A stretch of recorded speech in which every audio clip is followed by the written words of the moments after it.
Hello दोस्तों, welcome my political academy channel by M K Chaudhary.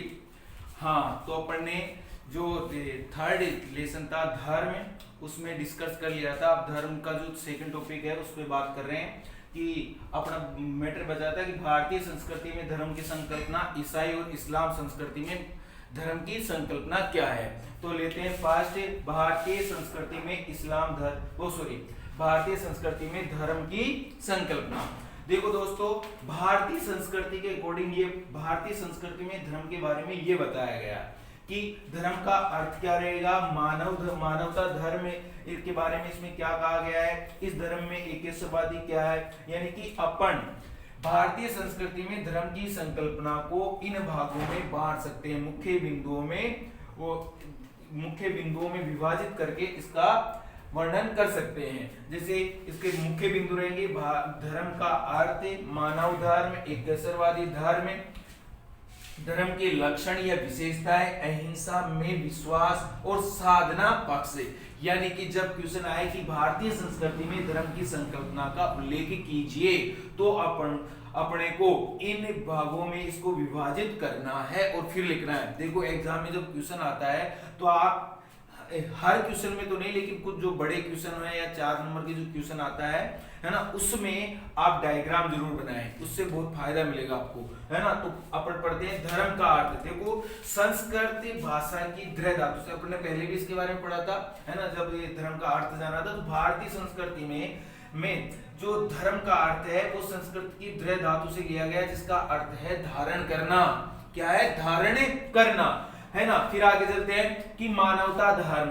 देखो, भारतीय संस्कृति में धर्म हमें केवल नियम कायदों से नहीं बांधता। ये भारतीय संस्कृति की जो अपना धर्म है, कौन सा? सनातन धर्म है।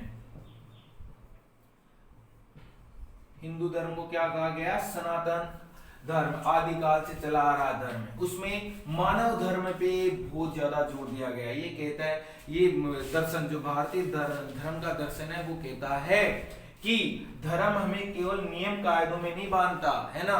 क्या है? तथा मानव सेवा ही परम धर्म है। सबसे बड़ा धर्म कौन सा है? मानव सेवा। कौन सा धर्म? मानव सेवा। फिर है कि भारत में धर्म को माना गया एकेश्वरवादी, है ना। जो ऋग्वेद में एक श्लोक है कि एक सत विप्रा बहुधा वदंती, यानी सत्य एक है लेकिन इसकी व्याख्या करने वाले अलग अलग हैं। सत्य क्या है? एक है। तो ये भी इसका प्रमुख वो हो गया, लक्षण हो गया, अपन कह सकते हैं। फिर है कि भारतीय दर्शन के अनुसार धर्म के लक्षण। देखो, धर्म के क्या लक्षण है? वैसे तो भारतीय जो धर्म है वो किस पे वो बल देता है? कर्तव्य पे, ईमानदारी, अहिंसा, सत्य आदि पे बल देता है। लेकिन इसके प्रमुख लक्षण या विशेषताएं क्या है? तो 2 विद्वानों ने, है ना, इसकी विशेषताओं का उल्लेख किया है। उनमें पहला है याज्ञवल्क्य, दूसरा मनुस्मृति। देखो, याज्ञवल्क्य स्मृति जो है उसमें धर्म के 9 लक्षण बताए। कितने लक्षण बताए? 9। क्वेश्चन पूछा जा सकता है याज्ञवल्क्य के अनुसार धर्म के कितने लक्षण बताए गए? 9। कौन कौन से? अहिंसा, असत्य यानी चोरी नहीं करना, सत्य, सोच यानी स्वच्छता, इंद्रिय निग्रह यानी कि इंद्रियों को वश में रखना, 6वां है दान, 7वां है संयम, 8वां है दया और 9वां है शांति। फिर इसके बाद में मनुस्मृति में धर्म के 10 लक्षण बताए गए। कितने लक्षण बताए गए? 10 में कौन सा है? धैर्य, क्षमा, संचय, चोरी न करना, सोच, स्वच्छता, इंद्रिय निग्रह, बुद्धि, विद्या, सत्य और क्रोध न करना। तो आपको पूछ ले 1 नंबर के क्वेश्चन में कि मनुस्मृति के अनुसार धर्म के 3 लक्षण बताइए, तो इनमें से 3 ले लेंगे। 5 पूछ ले तो 5 ले लेंगे। तो इस प्रकार से फिर भारतीय संस्कृति में धर्म की संकल्पना आगे आता है कि भारतीय दर्शन के अनुसार जो धर्म है वो प्रमुख रूप से अहिंसा पे जोर देता है। और इसके बारे में एक श्लोक भी है, हिंसायाम द्वितीय यासा हिंदू, यानी मन वचन कर्म से हिंसा से दूर रहें और अपने कर्म से दूसरों को कष्ट न दें, वही हिंदू है ना। तो इस बारे में यानी अहिंसा का इस प्रकार से वर्गीकरण किया गया है। फिर आता है साधना पक्ष। भारत में धर्म का संबंध साधना पक्ष से, जिसका लक्ष्य मानव आत्मा का उत्थान करना है, यानी कि मानवता पे, यानी कि अपन अगर डिस्कस इसमें पढ़ के देखें तो प्रमुख रूप से अपना धर्म कौन सा धर्म, मानवता धर्म बताया गया है भारतीय दर्शन के अनुसार। भारतीय दर्शन के अनुसार धर्म किसको माना, कर्तव्य, ईमानदारी, अहिंसा, सत्य, है ना। फिर मानवता धर्म पे इसका प्रमुख रूप से वो रहा है, यानी कि फोकस रहा है। इस मानव धर्म को ये धर्म मानता है, मानवता की सेवा करना ही ये धर्म मानता है। तो इस प्रकार जो सनातन धर्म में, भारतीय संस्कृति में धर्म की संकल्पना है, उसको अपन इस प्रकार से लिख सकते हैं कि इसको डायग्राम बना के इसको डिवाइड कर सकते हैं। आप इसका एक स्क्रीनशॉट भी ले सकते हैं, फिर इसको आराम से पढ़ सकते हैं, अपने नोटबुक में उतार सकते हैं। अब आगे है ईसाई धर्म में ईसाई धर्म में या ईसाई संस्कृति में धर्म की संकल्पना। हाँ, तो ईसाई धर्म की संकल्पना या अवधारणा, ईसाई धर्म की अवधारणा। देखो, ईसाई धर्म की जो प्रमुख मान्यताएं हैं वो इस प्रकार है। देखो, अगर बात करें ईसाई धर्म की, है ना, तो इसके प्रवर्तक ईसा मसीह थे। कौन थे? ईसा मसीह, है ना, जो आप जानते होंगे कि जैसे ईसाई धर्म के गुण है, बौद्ध धर्म के गुण है, जैन धर्म के गुण है। तो ईसाई धर्म के जो प्रवर्तक है, जन्मदाता है, वो ईसा मसीह। ये इसकी प्रमुख धार्मिक जो मान्यता है वो इस प्रकार है, ईश्वर एक है, यानी कि ईसाई धर्म एकेश्वरवादी धर्म है जो एक ईश्वर में विश्वास करता है। फिर ईसाई धर्म अहिंसा पे बल देता है। अब लगभग सभी धर्म किस पे बल देते हैं? अहिंसा पे बल देते हैं। तो ये भी इसका प्रमुख इसकी मान्यता हुई।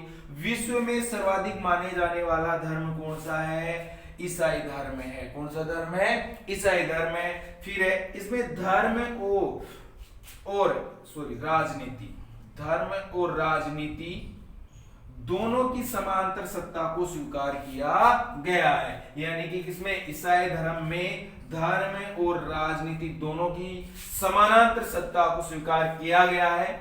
और मुख्य रूप से ये इंपॉर्टेंट है क्योंकि इसमें क्वेश्चन पूछ लिया जाता है कि ईसाई धर्म के दो संप्रदायों का नाम लिखिए, है ना। तो अपन को याद रखना है कि ईसाई धर्म के जो प्रमुख संप्रदाय है वो है कैथोलिक, प्रोटेस्टेंट, ऑर्थोडॉक्स और मोरोनी। ये प्रमुख धर्म संप्रदाय हैं। किसके?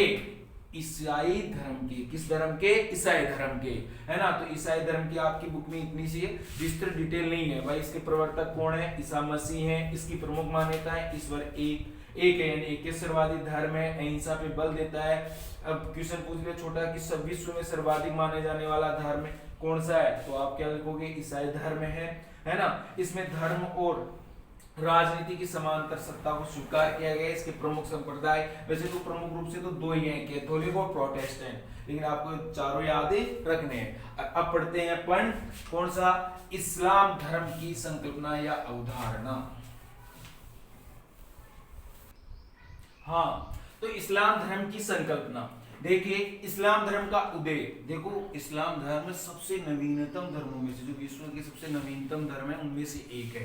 यानी कि इस्लाम धर्म का उदय कब हुआ है? 622 ईस्वी में हुआ है ना, हुआ था। इस धर्म के प्रवर्तक कौन है? मोहम्मद साहब, पैगंबर मोहम्मद साहब हैं इसके, इस धर्म के प्रवर्तक। ये नवीनतम धर्मों में से एक धर्म है।